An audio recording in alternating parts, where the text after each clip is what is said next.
If you want to see two bigger dicks than the one that was mowed into the lawn at King Charles' coronation party ceremony, then go to www.nttfgpod.com and subscribe. I'm Rock. And I'm Archie. Well, our opinions, they might not matter to some, but... What are you doing in there? It's a podcast. Immature, crass, trashy. And those are their good qualities. These poor schmucks are a couple of IQ points away from eating paste. But when it comes to music, sports, and comedy, well, that's all they know. You're listening to Not These Two Fucking Guys. Not These Two Fucking Guys podcast.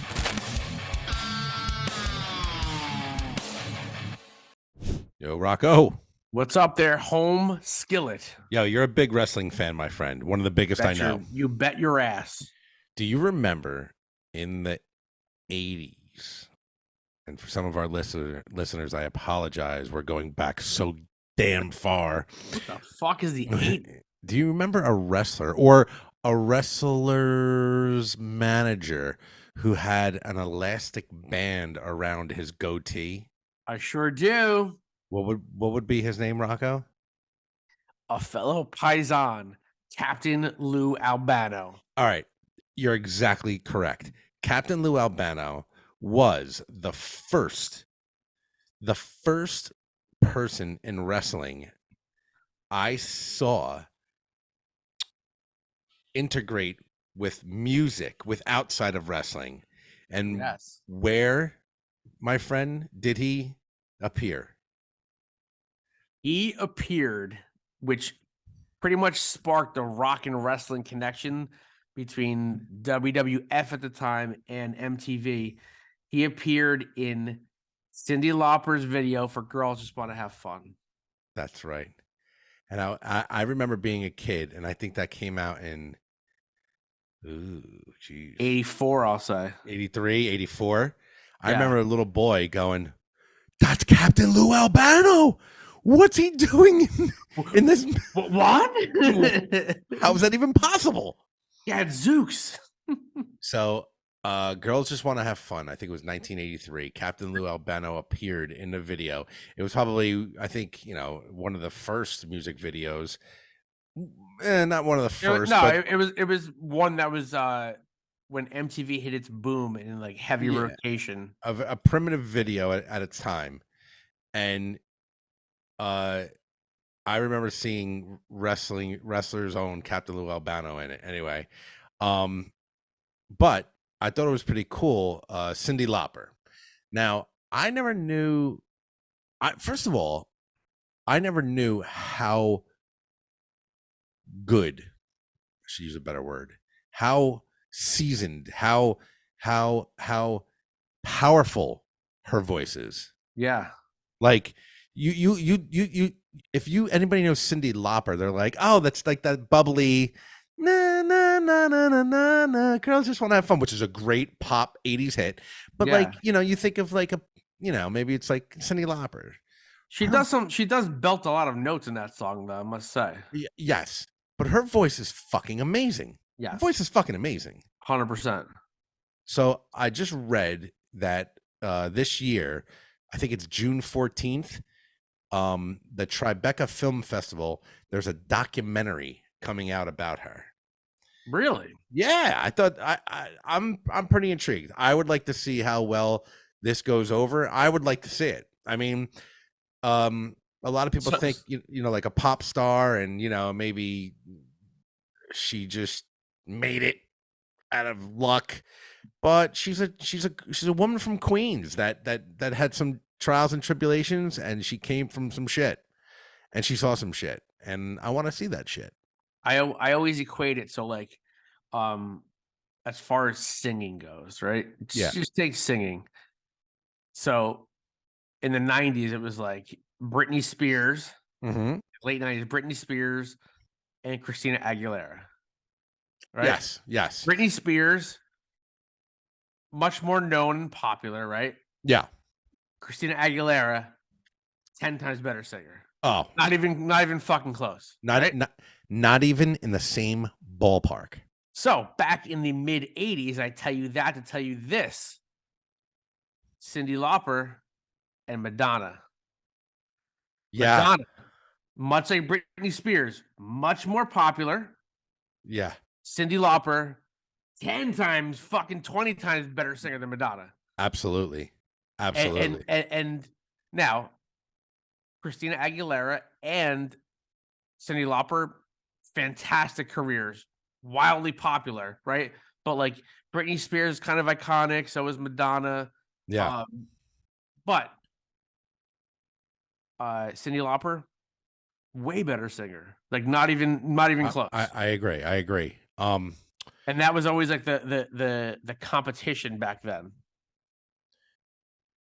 This screening is going to take place at the Beacon Theater, and it's followed by a live performance from Cyndi Lauper. Let's go. How do we fucking should we go? Why can't we go? Directed by Allison Elwood, who most recently directed the Emmy-winning series Laurel Canyon. I heard of it. I don't know anything about it. The documentary is called Let the Canary Sing. Whoa. Yeah. Upbringing in Queens and her worldwide fame. I am a Cyndi Lauper fan. I don't know many songs. I mean, Girls Just Want to Have Fun, True Colors. What's that other one? That's big. She Bop. She Bop. She Bop Baloo. She Bop. Yeah, you know what that song's about? No, I don't. Let's listen to the lyrics. And then come back to me? Come back to me. We'll talk next week there, pal. She sang a song that goddamn, I gotta look it up now. She Bop Baloo. She Bop. She sang a song that Prince wrote. Are you ready? Yeah. Are you ready? Are you ready for this? Yeah. I'm pulling up Cyndi Lauper's top 5 on Spotify. I know you don't have it in front of you. Could you get the top 5 Cyndi Lauper songs? I will. Not in any particular order. No, not in any order. Not in any order. All right, ready? Girl Just Want to Have Fun. That's 1. She Bop. That is not any of the top 5. Well, fuck this list. All right, ready? Start over. Okay. Girl Just Want to Have Fun. Yes. True Colors. Yes. And I'm seeing the one that I was just thinking of, and I love this song. I Drove All Night. That's not what I'm thinking of, but you're correct. That's okay. 3. That's 3 out of 5. There's a song on here that I absolutely love, actually, and I haven't heard it in a while, and I'm going to play it tomorrow. Okay, so the Prince song that she did that he wrote was called "When You Were Mine." Okay, I don't know that. Okay, that's not on the list though. No, it's not on the top. All 5. right, Money Changes Everything. Not on the top 5, but it does. Oh, look at that! Look how many hits she has, huh? Okay. I know. So we have "Girl Just Want to Have Fun." Yes. True Colors. Yes. The one you just. And what was the third one I said? I Drove All Night. I Drove All Night. There's 2 more, and one will kick you in the fanny when you hear it. I'm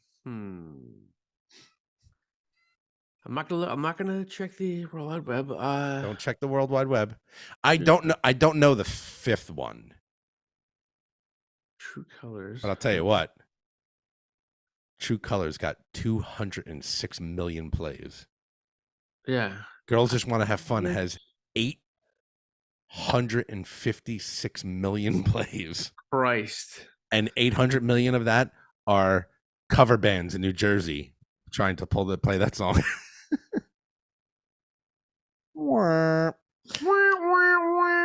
right, I'm gonna give you one. Give me a hint. Don't give me one. Give me a hint. Okay, it's night is the word in the name of the song. I don't even know this song, so I can't even give you like something about the song. I can kind of. What's the name of it? All Through the Night. All Through the Night. You know that? Yeah, I of course know that song. Okay. And the final top 5 Spotify Cyndi Lauper songs. Give me a clue.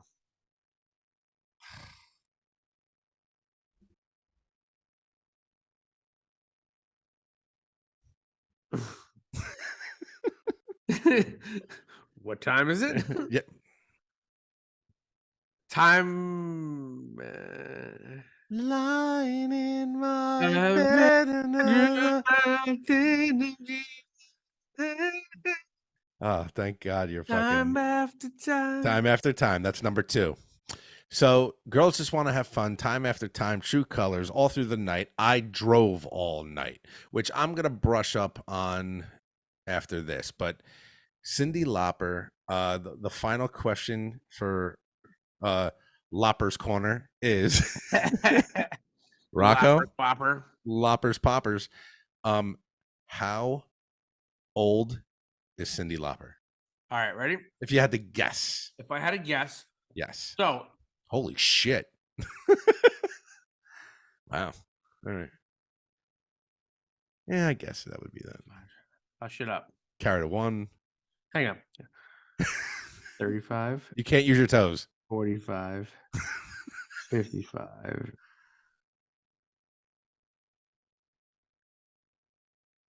62. 69. Get out of town. 70 years old, bro. God bless her. Now, I know, I'm not going to go deep into this, but I know that in any field, if you've been doing it your whole life, you're used to it, you know? Yeah. Gene Simmons, Kiss, 73 years old, but he's been fucking wearing those boots for 100 years. So he's used to it. You know, put a 73-year-old man in that costume, he wouldn't be able to move, right? Yeah. Like, think about what. So you're a product of your environment is what you're saying. I get it. So think about like what her voice at 70 years old, and she's probably going to go up there and fucking slay. Well, first off, have you seen, she does commercials now for Oh yeah, like psoriasis or something like that, some kind of medication. Yeah. Dude, she looks good for 70 looks years great. old. Yeah. She looks great. She still looks young.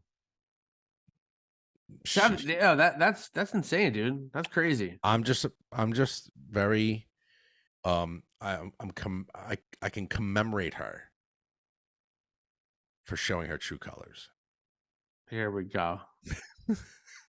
And I've said it time after time that this guy's a fucking hack. She's one of the best pop singers. One time when I went to go see her, I drove all night. Just because the girls want just a piece of shit. No, so be on the lookout. Maybe that'll hit like a Netflix. Maybe that'll hit, something, and I'll definitely see it. When is it? When is the show? June 14th at the Beacon Theater. Cyndi Lauper, Let the Canary Sing, or The Canary Sings. What was it? Okay, let me just get it straight. Hey, let me ask you a question. Did you ever kiss a canary? No, but I bet you kiss a cockatoo.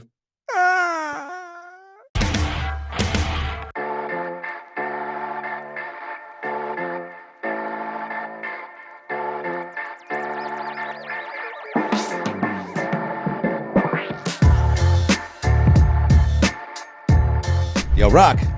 What's up, dude? Another episode, my friend. This is going to be a good one. Indeed. All right. So take this for what it's worth, but I look at bands like I look at sandwiches. You would. You know how there's different ingredients, like different layers, like a ham, salami, provolone with the works? Okay. We got catchy melodies. We got heartfelt lyrics. We got a low-end bounce to their fucking beat, bro. And the works is a beautiful 3-part harmony. And it's a feast for the senses. Welcome to Not These Two Fucking Guys podcast. Steven and Phil from the band Taproot. What's up? What's up, Nice man? work, man. I like that. What's up, guys? It's because I always put 3 pieces of cheese on my sandwich. I'm driving home, and Rocco and I like to do some fun intros, when we have people on, and I'm driving home and I'm hungry and I'm like, Oh, shit.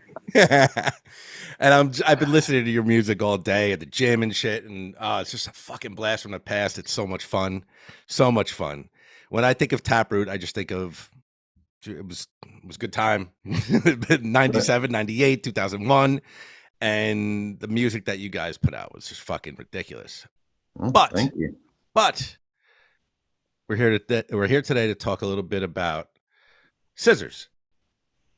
Hey, Now, Rocco over there thought it had something to do with maybe his sister and experimented in high school or something. But I don't know. Please let us know, because I want to cut right to the chase. I want to know what Scissors is all about, because this is new music in fucking how long? 10 years to 11 years. Yeah. Basically, I wrote this record to be the next Taproot record, like in 2013-ish, while we were finishing up the episodes tour. And, I was just going to do it self-release, and being a hockey kid, there's a nickname for everyone, and my initials are SSR. Okay. So I kind of go by Scissor when it comes to the hockey name. But then the whole twist, since my last initial is an S2 with Richards, I figured Scissors was the way to go. And then obviously the whole inside joke of how it's spelled for the act of which we enjoy watching. I put the I in there, and then that's kind of the whole thing is I did this record on my own, so it's kind of selfishly throwing the I in there. Yeah. But luckily, Phil, pointed out that it's not really fair for me to just release something that I wrote to be a Taproot record that was technically Taproot's material. Just release it, wipe it out of my ass and put it out there for a couple Instagram fans. Gotcha. So, Phil got behind it and said, let's do this for real. And so, I'm very appreciative for him. And now we've got some shows coming up and got the record coming out, and it's all pretty cool.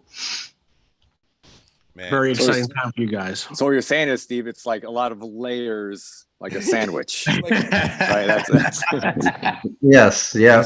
He's putting a little bit of the cheese, the mayo. He's putting, that's exactly it.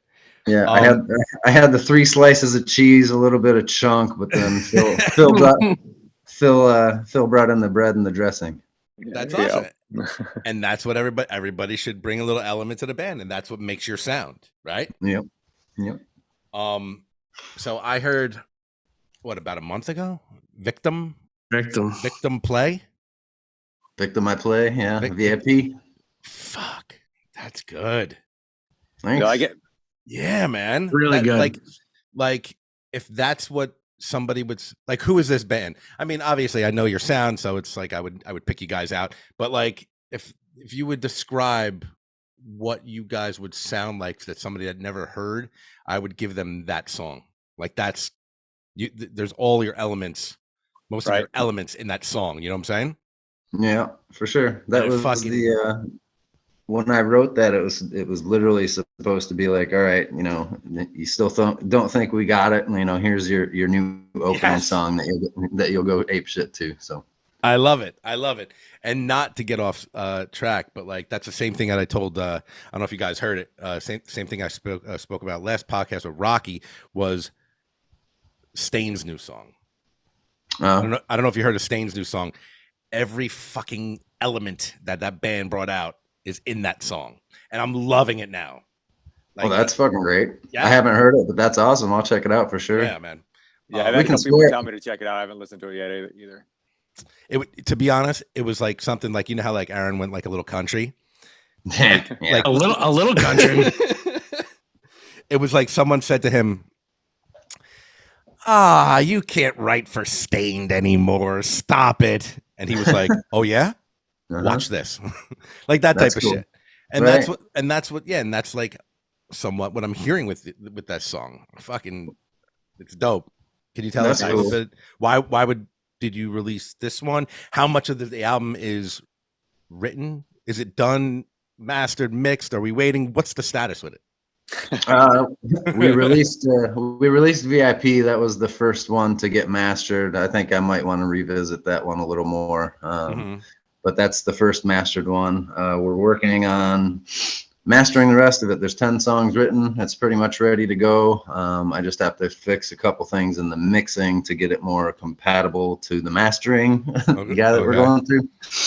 So I've kind of hit a snag. I can only go out there 2 days a week. I might try to go out some of the nights, but I've got the 9 to 5 gig. So the old 9 to 5.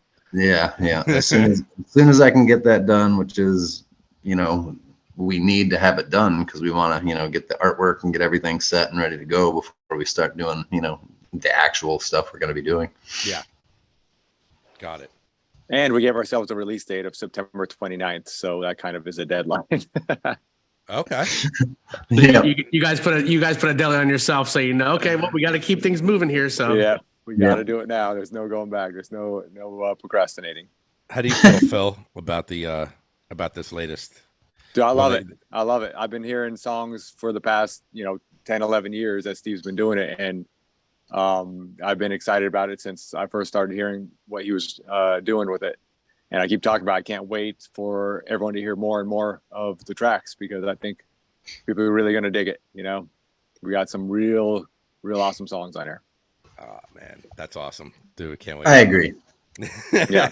And honestly, the way it's coming out with the VIP first and I would like no one else to blame to come out next, and then favorite song would be the order if I had to choose. And hopefully I get to choose. But we'll see. Why not? No, I think that, to me that's the best way to set up everything, and then maybe even one after that where it just really leads up to everything and kind of gets everyone acclimated to what's going on, right? Mm-hmm. Yep. And then after those 3, it just all goes downhill. So get all the good ones out there to con you into getting it, and then you'll be like, what the fuck? Yeah. You like what you see? That's about all you're gonna get. No, yeah, we control our destiny, which is I have to learn that one, and that one's a doozy. That one's one of the heavier tracks on the record. Mm-hmm. Yeah, there's some good stuff, man. Well, the cool thing to me too is that obviously I have a certain way of writing, and a lot of people don't really realize that a lot of the riff stuff that people would recognize as our sound would have been me doing it. But for this record, when I wrote it, it's when all the relevant bands of the time, whether it was like Tool, Korn, System, they weren't doing anything at that time. Gotcha. So aside from writing 2 Steve Taproot songs, I tried writing how would I appeal to their fans, like what could I do? And Deftones, they weren't doing anything either. Yeah. So there's a different overall style and sound for most of it, for sure. But it still still just sounds like my whining ass over some cool riffs. What do you guys think and of course they've all been doing stuff since. Yeah. Right. What do you guys, if anything, what's changed the most with creating music now than creating music 10 years ago, 15 years ago? Well, this time around, it was, just me going for the gusto. It's always kind of been that way. And then luckily, Phil I'm just the guy that follows the guitar notes on bass. That's why I can do it so quick. But Phil knows how to add layers and actually playing and lines. Yeah. So I'm sure when it comes to the live, he has creative freedom to just go ahead and not do what I did because he'll know the notes. But I mean, the guys play the stuff that I wrote on their own. They kind of figure it out and play their own way. I just basically write the foundation and then it all gels together. So I know it's not going to Taylor's going to bring a big element to the guitar stuff that, I didn't capture on tape myself. He'll probably do some windmills and some extra squeaks. That's awesome. Yeah, and I mean, really, for this one though, the big difference is just the time that Steve had to do it because he was squeezing in time as opposed to, hey, we're dedicating 2 months to recording and this record. It's like he was squeezing in time, 5 a.m, 6 a.m, getting a couple hours in before work, and that's why part of why it took so long. And then but the climate seems to have been perfect for that, right? Like if he could have done it in 2 months, we would have released this record maybe 2017 or 18. And I don't think the timing would have been as good as it is now. Like, it really seems like the stars are aligned for us to come back and start, doing shows again and releasing records, and everything's just, new metal's having this weird resurgence, and I'm not ashamed to say we're new metal or even call us or reference us as new metal, right? Because I don't think we're necessarily, but that's what all the bands are saying right now. But it seems like, I look at it not so much as a genre, more as a time period, right? Yes. There's that time period exactly of the late 90s, the early 2000s, where these bands were coming out and doing something a little bit different than what was going on, right? And you see them next to each other, it's like, we're not the same bands by any means. You got like Mudvayne and Deftones and Taproot and Linkin Park. I mean, they're not this. You wouldn't necessarily put them in the same genre, but they kind of are, just from that because of the time period that they were doing stuff. So for sure. But yeah, it's perfect right now. I think I always joke that at the beginning of this year, we planned on doing one show in September and then see how things go. And then I talked to our manager, who's our manager, Tom Hazart, about doing some skateboards. And that just snowballed into all the things that you guys are seeing right now, where we're doing shows. We've got a merch store. We're releasing merch all the time. We've got a best of B-sides coming out next month, which is like a best of this B-sides 8-disc compilation, 144 songs or something that we did. Like a best of that, and then there's so many things lined up, man. We had even this year we just had Welcome come out for Record Store Day. Oh, that's cool. Vinyl, nice. Vinyl, very sold cool. out across the board. It was limited number, obviously, but yeah, dude, it's a good year to be out doing music again. That's fun. That's cool, because to piggyback what you said, it is like what is new metal? I don't know. All right, new metal, but it's more of like a time, that like, fuck. I mean, I might be biased because of my age, but like that was obviously fucking the best. Like that time. I mean, my top 5 are like POD and Stained and Papa Roach, and like that fucking time was great. No, I agree with you guys that it was all, it was more about the time, because I've always called our style of music mediocre.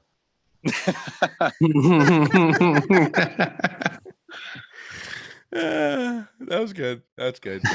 So, now, if you, I just want to take a little bit of time on this. What was the hiatus about? What was why did Taproot take a bit of a hiatus? Because there is a gap, right, between obviously now and quite a few things. But go ahead, Steve.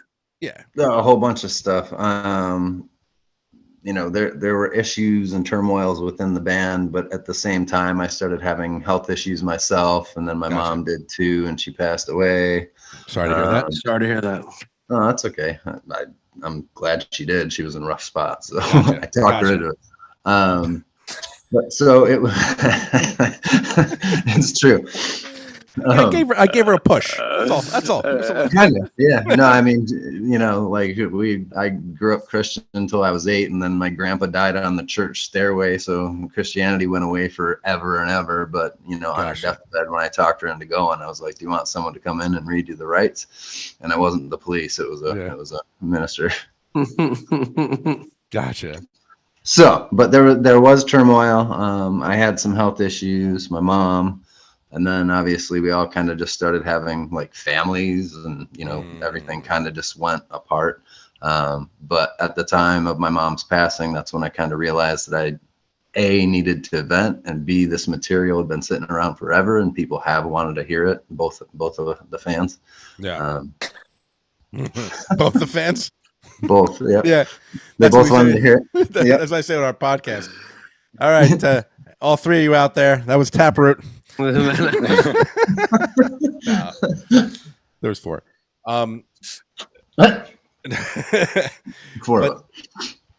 So you did. If you're trying to get into some juicy shit, feel free.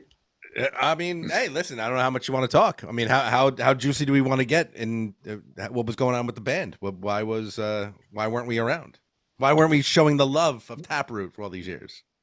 We just got to a point where basically again, I wrote this record to be the next Taproot record, and there were some other individuals in the band, not Phil or Nick, who quit the band, or Dave, who were already just working on new projects and businesses and not really focused on music anymore. Yeah. So that's kind of where it just kind of sucked. So I decided to just step up for the team and be like, hey, you know, I've got some health issues. I'll just step out and feel free to go on without me if you guys want to. And all of us knew that wasn't going to happen. They had my blessing, but I know it's not going to happen. But so without the other one, we have the blessing now. So we're going for it. Good. Very cool. When's the last time you guys consistently toured? Like what, over 10 years ago?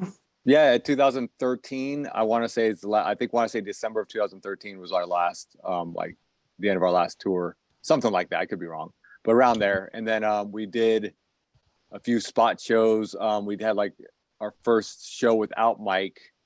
Good, because we tried to we're like, hey, maybe we'll just do a show here and there. Mm-hmm. And our guitarist Mike was not interested. He didn't want us doing anything.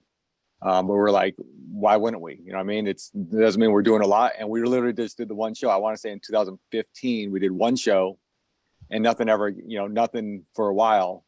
And then we did two shows in like 2016 or 17. And then one last show in 2019. Yeah, I think it was like basically every 2 years we did a show or two.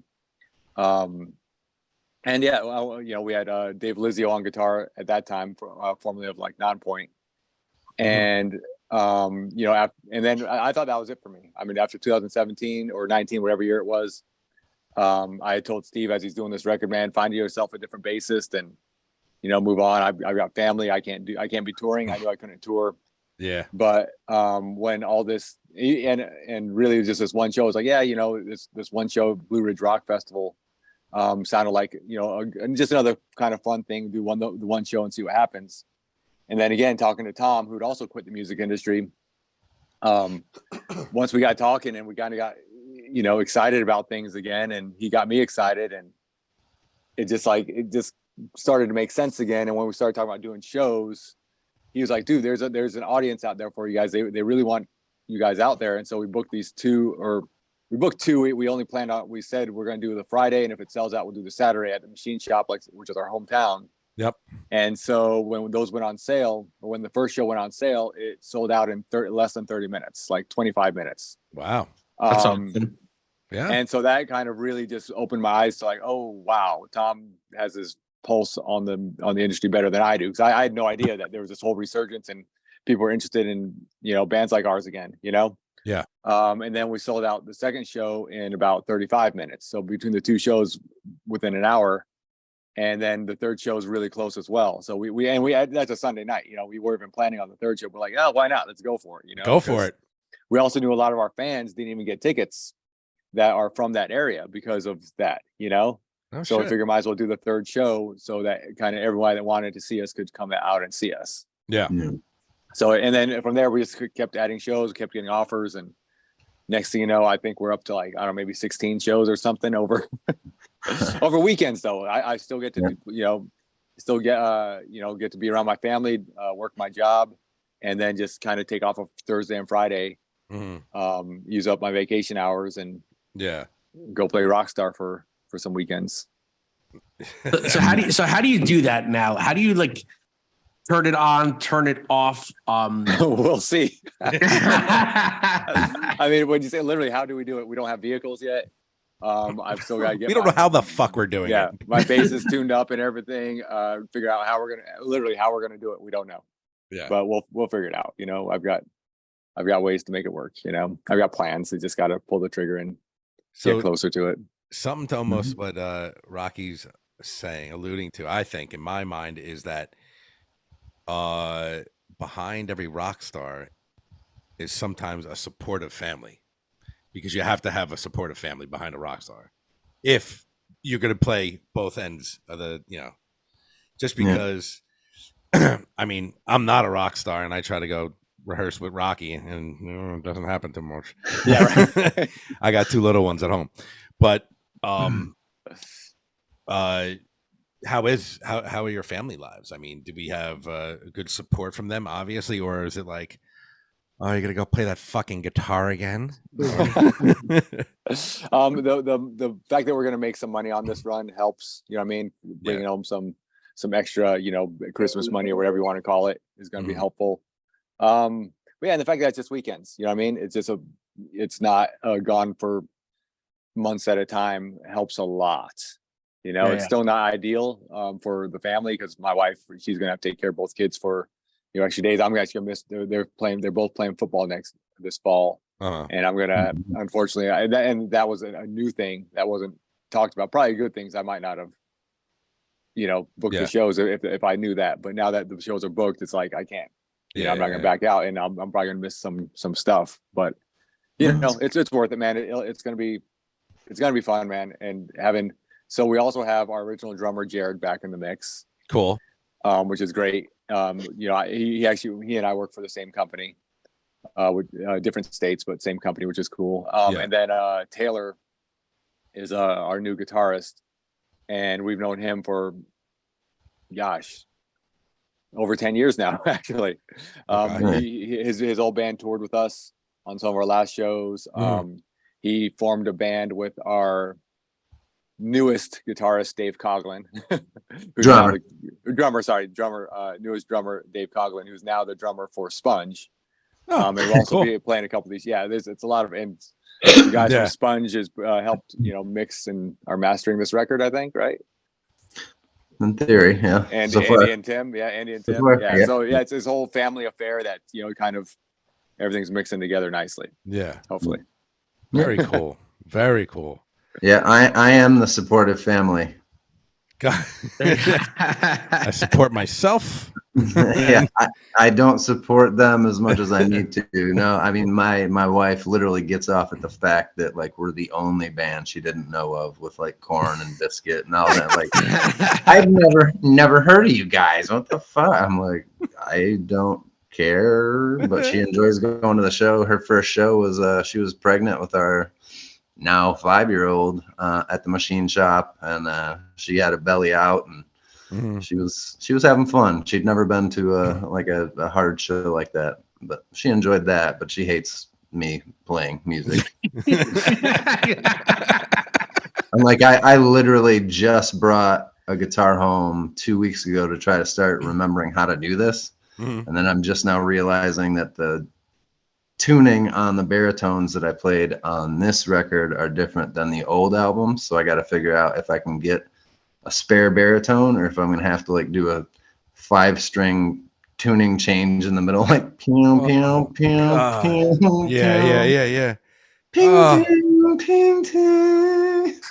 Arch, that's your pet peeve, Arch. I can't. Fuck, bro, you got to hit the tuner. He used to threaten. You don't fucking hit that tuner. He used to threaten our guitar players. Don't ever fucking tune on stage in between songs. Like, relax, dude. It's true. What's up, everybody? We're and you hear. You're like, what the fuck? We don't like the tuning song. Everyone knows. Arch, of all the ways we're gonna fuck up tonight, that's not gonna be what people are gonna give a shit about. Believe me. That's cool. Yeah, man. So what do you guys do in the band? What do you guys do? I sing. He plays guitar and or bass. We've been playing together probably just as long as you guys, except you guys made it. Made something of yourself. We stayed home. Yeah, we Archie calls us. What do you call us? Hometown heroes. Hometown heroes. So there's a couple venues that you might know, like Starland Ballroom. Oh yeah, of course. Okay, so like we'll open up for we've Life of Agony. We've opened up for Buck Cherry. We've opened up for Rat. We've opened up for Doyle from the Misfits. But God, Life of Agony must have been killer, dude. Yeah. I'm not even getting into it because that's like a whole thing for me, like a favorite band. But they're so fucking good. They're so seasoned. Oh yeah. Right now, like I was telling this to Rocky the other day. In the last couple of years, right? POD, so fucking good right now. Korn has just gotten better. Like they're just so fucking like Ray behind the drums. Like you just can't. Oh my god! Whatever. Yeah, that's just ridiculous. another level. But like the bands that we went to go see, when we would get these little demo discs at the Ozfest, and it would be like Non-Point. Who the fuck is Non-Point? I'm like, Right. we'll give it a try. Right. We opened up for them too. Oh, we opened up for them too. Butcher Babies. Yeah. Oh, But like hearing Non-Point now, like we walked in during sound check, and they were just like fucking. You just felt it, and it was sound check. I'm just like, Jesus Christ. But that's like a really cool another thing with the resurgence of this genre and how powerful that genre was, and very, very excited for this, man. Really excited. We were very excited when we heard you guys new music and a tour. We're like, fuck yeah. Right away, because I it was one of those things that I didn't yeah, that's right, I haven't heard anything in a while from them, and I'm like, where the oh yeah, all right, we have to get them on the podcast somehow, because I have to know what the fuck is going on, bro. Yeah. So, Rock, are you actually in front of a yellow wall, and Archie, you're just faking it? Mine looks better, right? Because my lighting is better. You say my lighting is shit. Yeah, see? You're a cunt. Here, let's see. Hold on. Archie looks like Terminator 2. Hold on. Yeah. If I move my hand a certain way, you can see my wife working. Hold on. That's awesome. Hold on. No. Yeah. We actually tried to get Starland on this run. It's just the timing with their availabilities and ours just didn't quite mesh. So we're doing Gramercy. Yeah. Gramercy in Gramercy's a great City. venue. Yeah. We've done that before. We're excited for that one, and then we're doing Wally's up in New Hampshire, up in your area. That's awesome. Very cool. Sort of your area, if you consider all that whole area your area. Yeah. It's our area. You guys are in Michigan, right? Detroit? Yeah, Ann Arbor. Ann Arbor. Well, Steve's in Ann Arbor. I'm in Cincinnati now. We interviewed the Coffin Cats. Does that ring a bell to you? I think one of their drummers tried out for Taproot. Really? When Dave, I think that was the Coffin Cats guy. Steve, do you remember? They're from Michigan. Yeah, I want to say that guy, the other guy. I didn't get to meet him, but you guys tried him out. But yeah, whoever was opposite Dave. Okay. The guy, if I remember right, he didn't.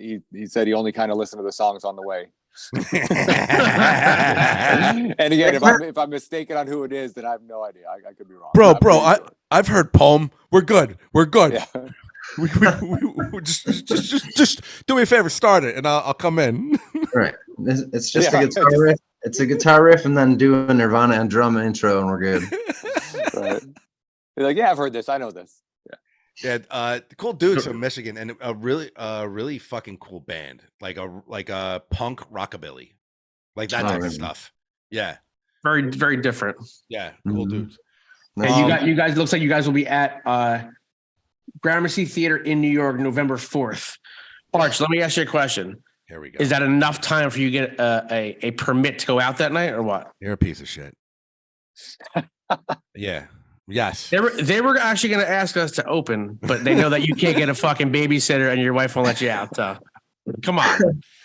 Well, my wife talks about wanting to go there and never having been. So depending on our, travel plans and whatever, I'll figure it out. But I'm going to stay an extra day or two with her. Oh, wait, in the city? Yeah. Got it. Maybe try to get some vagina for the second time in 6 years. Yeah. could be a new song. I'm working on it. Yeah. Awesome. So you brought up, obviously, if I was able to talk to you guys 20 years ago, 15 years ago, I would have asked this. But so the first time before, obviously, I heard your music, I heard of the little, you mentioned Limp Bizkit before, the Fred Durst controversy. And always how I read that story was you were about to sign with whatever label they were hooking you up with, and actually shopped and got another offer for somewhere else. And I thought that took a lot of balls to turn that down, to go talk about betting on yourself. That's pretty awesome. Well, yeah, I don't have much of a shaft. I'm all balls, so I went for it. No, it's kind of a deal. Most people don't realize, they were on Interscope Records, and what Fred was trying to do for us. At the same time, we were just after Stained and right ahead of 30 Seconds to Mars, who didn't go that route either. He wanted to get us a demo deal. So we'd do a couple songs, and if we passed the test, then we'd get a record deal. Sure. We had the chance after opening for System of a Down, who at the time was managed by the Streetwise guys / Velvet Hammer Management, who only worked with System of a Down back then, and Jesus Christ, we're the only new metal band not on their roster right now. Fuck my life. But so they got us, some showcases with like Rick Rubin and with Atlantic Records, Arista, I think even at one point. DreamWorks, all sorts of people. So they gave us a chance at actually signing a deal, and luckily Velvet Hammer ended up getting their own mini label through Atlantic, so we signed to Atlantic rather than do a demo deal. Fred got offended by it, in no way, shape, or form except for jokes. He was actually a cool friend. I get that he felt betrayed, but I don't think he understood that we didn't really want a demo deal, and we weren't trying to fuck him over by any means. We just wanted the best for us. Yeah. So there was a minute in the voicemail that he left back in the day when voicemails were on micro cassettes with tape. Yep. Yeah. Jesus. At my mom's house. So he had that outburst, and then, the guy that he threatened now has Korn, System, Deftones, Slipknot, Alice in Chains. Alice in Chains. Yeah, my God. Bunch of has-beens. Right. So, no, but I mean, that's the thing is we played one show in 2010. It was one of the bigger radio shows in Columbus. Rock on the Range. Saw him, didn't talk to him. We made eye contact. I wasn't sure if he was going to run up and try to beat me up or come ask me to do a guest vocal. But I've thrown it out there because they are playing with us on one of these shows. And so I'm sitting there going like, I think we wouldn't bring much to the Limp Bizkit camp. Like, oh, cool, Steve from Taproot came to sing out. Who the fuck is that? A lot of them would say. But I think as far as like, you guys, the press and the media and everything relevant. Oh yeah. Especially what's going on now would be like, holy shit. Like he went up and sang with them. Like, so I'd love to do that again. That would be hilarious. And it's all full circle right there. If he doesn't ask you, just rush up there anyway, like a fan. Just pretend he's Chappelle. Pretend he's Dave Chappelle and fucking bum rush him. I'll double leg Richie and hold him down as best I can for a couple seconds and buy you some time. Well, fair enough. All I wanted was a Pepsi. Just one Pepsi. Stuck. It's like I feel like I won't go deep into this, but I feel like Limp Bizkit has like I like Limp Bizkit a lot. Like they have like almost that Nickelback-ish type of like, but yet they're headlining all these fucking festivals. Like every festival they're on, they're like on a Saturday headlining. Right. Yeah. Dude, they're ridiculously good live, man. They still sound so incredible. And so, there's some hate. There's I guess people want to talk crap, but if they're there, the people are going to watch them. Yes, right. You're 100% correct. People are like Limp Bizkit. I mean, because like at the like towards the end of that stint of they're doing Rolling and they doing all that like flashy shit. But $3 bill, y'all, I think is fucking masterpiece in that time. So that's my that was the weird thing too, was I was in the Interscope meeting when I was courting with Fred. So I was in the Interscope meeting when they kind of showed off the new release and whatever, and when they played Nookie is when my jaw hit the floor, because originally when Taproot started I was the drummer. Way different lineup, but then once we met Phil, knew he played bass, wow, I actually have a friend. Is that Fred? Debt collector. What's your number? No, but once it was weird because Phil and Jared lived in a party house with my cousin Mark, who's dead. We went on with Phil and Mark. Our whole goal at the beginning would be, how cool would it be to have like this heavy metal crazy band where the three guys on the front of the stage are just going ape shit, but there's no drummer. It's just a drum machine. Like, how weird would that look? But cool could it be? And so that was the formula for all of our demos and even part of the first record, because our first record's pretty much. But the formula originally was drum machine rapping back then. That's what we used to do, of course. But then have the live drums hit on the chorus and everyone start going off, and then the verses be chill. And then they played Nookie in the meeting, and I was just like, drum machine verses, and then that chorus kicks in with the dip dip dip dip. I'm like, motherfucker. I guess I'll have to learn how to sing, and I'm still working on that, but it kind of works. Yeah, man. Well, all I can say is that you guys have a distinct sound, and when you listen to like some of the songs that I really dig, like Birthday and no surrender, like that, Nice. like that type of and then you come out with like that, the VIP, is that what you're calling it? I thought it was Yep. I saw, okay, VIP. It's written weird, so we'll forgive you. Well, thank you. And English is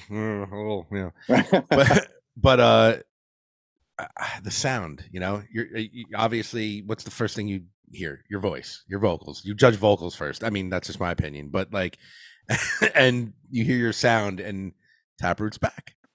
Right. Fair enough. Now, correct me if I'm wrong, but on this new record, do you have some friends joining you? Yes. Okay. And there's also, it's the first time you'll hear solos in a Taproot song. Oh yeah, too. that's right. Okay. All right. But I yes, like we do have a couple guests, one of which I named earlier. Apparently Phil told me that the name's out of the bag, so he can say it if he wants to. Yeah, we got speaking of Non-Point, we have Elias from Non-Point on one of the tracks, which is awesome. Yeah. Badass. And that's the one that, obviously we're doing releases like as singles, release as a single, but if we can get enough traction, I think that this song could easily be closer to radio worthy. Not that that's where it's at anymore. It's, back to pay and play. But I think it virally could be great, and I think at least all of their following will love it either way and come to us, and then our people will go to them that don't know them, which they all do. But no, his shit's really cool, and I think that's a really catchy song. And then the other track, she's a lesser known artist from around here that Tim's working with, the guy that owns the studio and produced our last couple records that I'm working with. Her name's Audrey Ray, and she's a country artist. But I have a really pretty song that this song was wrote in 2007. I wrote it around my ex-fiance before she cheated on me.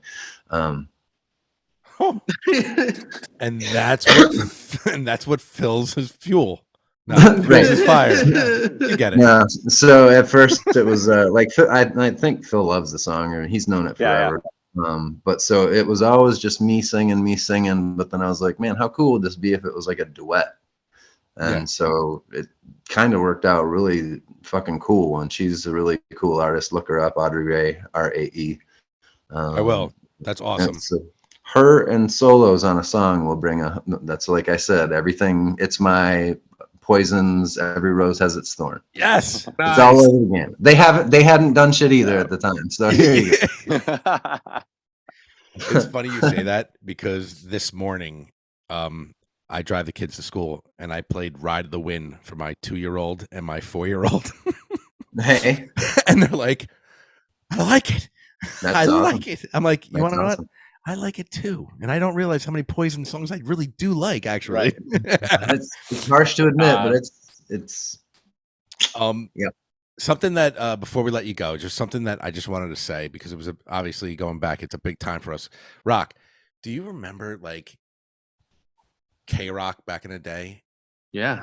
And how much radio play did you guys get? How much love did you get from K-Rock back in the day? Do you remember K-Rock in New York? I remember New York, K-Rock, LA, yeah, both. I'm a Howard Stern kid, so I know everything about K-Rock. No, I got to go to his studio and all that. But I don't know how often they played us, but the coolest story. A lot. Oh, really? Okay. Yeah, no, I know it's, it You're- was pretty much like- the biggest station in the world. Yeah, for sure. because at that point, there was no type of like the format of K-Rock, which New York doesn't have a fucking rock station, but that's another. Yeah. But like you're talking like Disturbed, Seven Dust, Stereo Mud at that time. I don't know if you guys remember them. Fair enough. Yeah. Oh, Yeah, but Taproot was like in rotation. That's so like cool. you guys were when you put on K-Rock back in the day, like you Oh, yeah. guys were a staple. You know what I'm Yep. saying? That's cool. And obviously you got to play Poem. That's your bread and butter. Right. For sure. Yeah. But I just wanted, it was just like, again, circling back to the beginning of the conversation, it was a time. And when we heard you on K-Rock, that was like, remember there was like a Kane and Cabby, Yeah. Oh yeah. right? They were there like the big jockeys and Booker. And, Dude, well, like I said, I was a Howard Stern guy. I still am, but Cabby, he's one of the whack pack on that show, or used to be back then. Yeah. But Yeah. no, right. like whenever we'd play in New York, I'd get to go into Howard's studio. I'd leave him notes on this shit. And one of the cool points that I know you're trying to wrap up, but it's pretty cool. that's fine. When Yeah, we were please go. Oh, When we were on tour with Stained, we got to go to the Sirius party. Stained play K-Rock's last performance of Howard Stern's show. Then Stained played an acoustic show before going over to the Sirius event.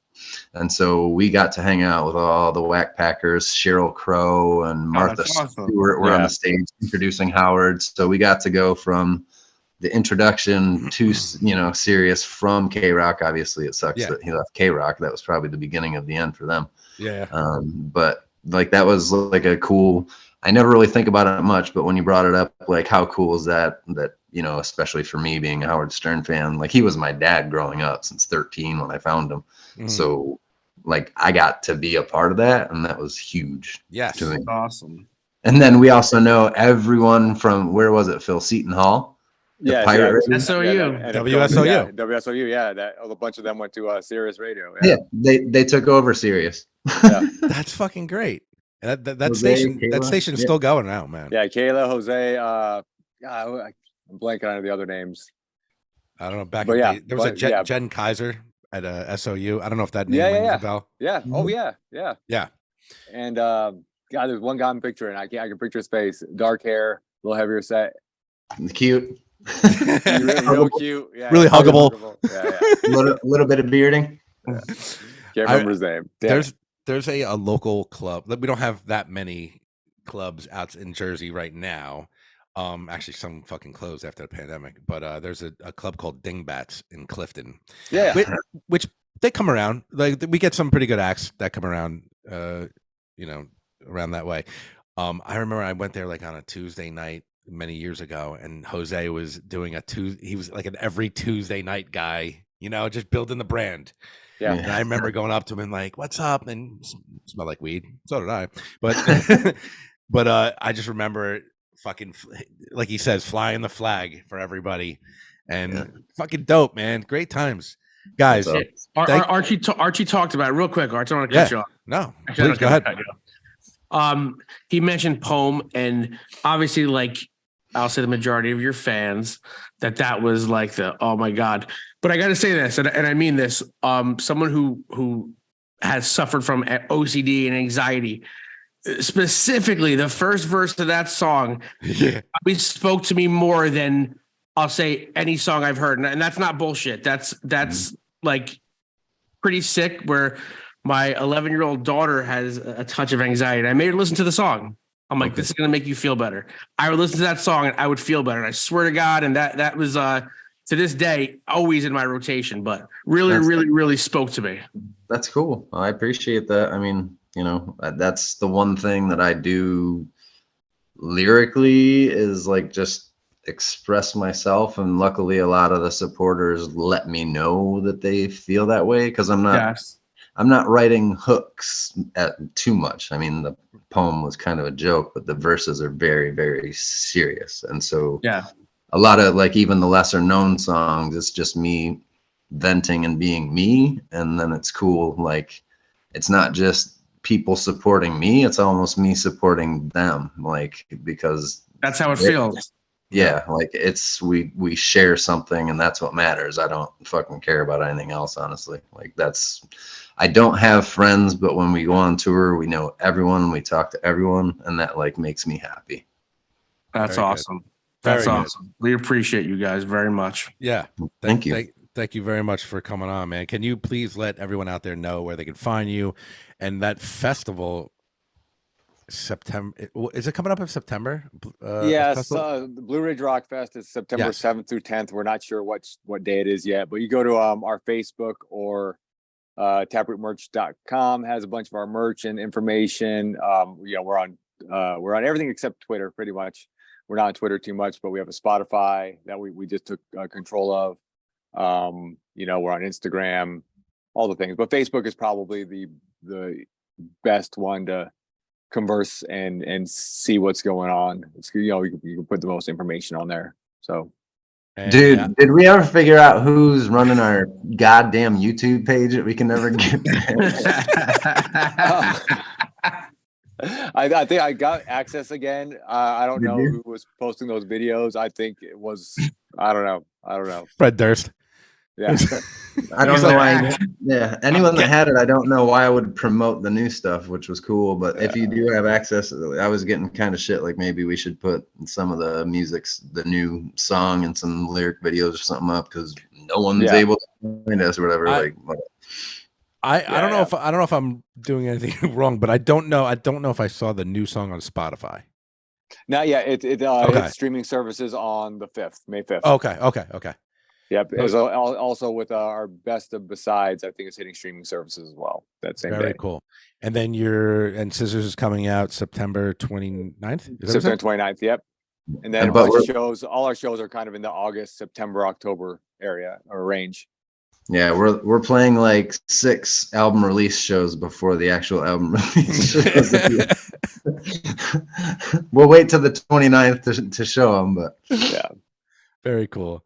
Well, Phil, Steve, thank you so much for coming on. We really, really appreciate it. Again, we really dig what you guys do. We've dug you guys for years, and best of luck.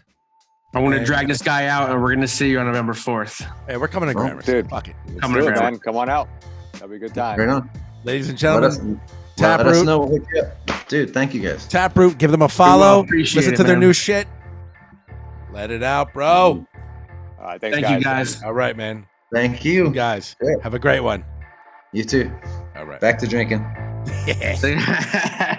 Not really. Ladies and gentlemen, probably more gentlemen, that was Taproot. Woo! Yo, Rock. I know. I'm very happy to hear they're back. Seriously. Yeah. I playing them at the gym today. I realized how many songs I've missed in a long time that I haven't listened to. Yeah. And I don't know, man. I'm happy that they're back, and it makes me feel good, even though the lyrics are so. But the lyrics are cathartic. Yes. But no, dude, are you using that fucking word of the day, fucking toilet paper? Excuse me 1 second. His lyrics are something else. I mean, he is obviously the meat and potatoes of that band. Phil, awesome, funny dude. guy. Yeah, yeah, really cool guys, man. Very cool. As you just saw, very, very cool. Down to earth, fucking working 9 to 5s, trying to fucking get out there, trying to tour, come back, right? Family life. It's hard. It's fucking hard. I get a feeling these guys, this is gonna go well for them, and those 9 to 5s are gonna become all right. I'm 9 to 5, but I'm only doing it 3 days a week. I really hope, seriously, that one of their songs takes off and somebody picks it up on Sirius and Octane plays it. And I don't know. I haven't heard Octane play that yet though, because it probably not. Obviously, he said it wasn't released yet, but yeah, on YouTube you can hear it. VIP Victim Play, spelled with slashes for the eyes, but it's fucking dope. It's a good song. It's a good song. Yeah, man. By the way, your wall looks great. Yeah, look at that. I got comments on the wall. It's pretty fucking good. You're a cunt. With that being said, Rocco, what do you have to say to the people? If you just heard us talking to our boys in Taproot, then you need to salute, because no one can dispute they were a real hoot, because you were listening to Not These Two Fucking Guys podcast. We out.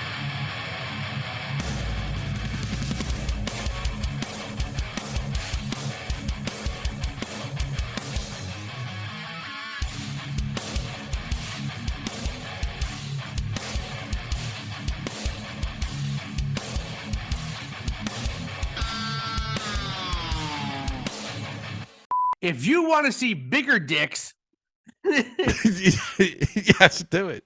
if you want to see two bigger dicks than the one that was mowed into the lawn at Ching, if you want to see two bigger dicks than the one that was Rocco trying to talk. Take two. Roll him.